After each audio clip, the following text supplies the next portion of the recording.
How to manipulate washing machine. We must remember how to use our washing machine correctly.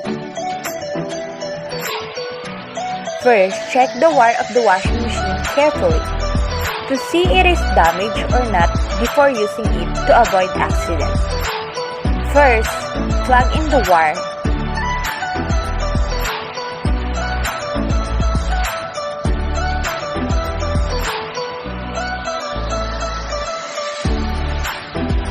And then remove the cover of the washing machine.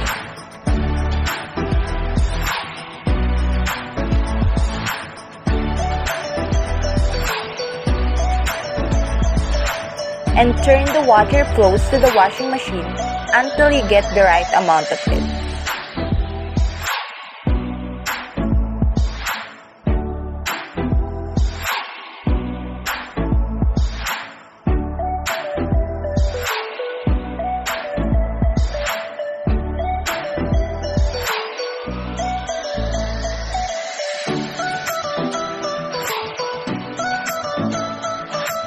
Then take the powder and add on the water.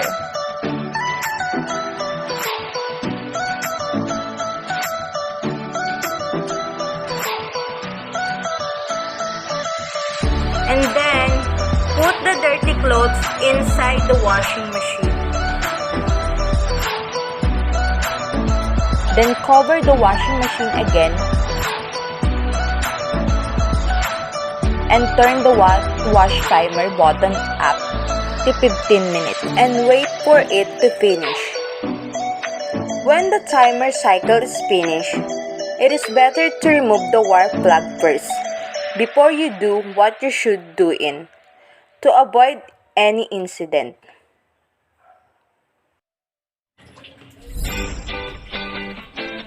Then, remove the cover and put the wash clothes outside the washing machine.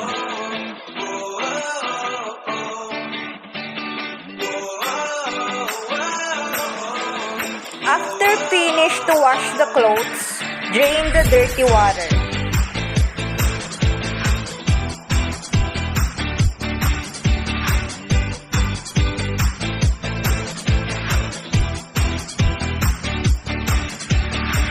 After the water is gone, clean it with clean water so as not to damage or neglect to dirty inside of the washing machine.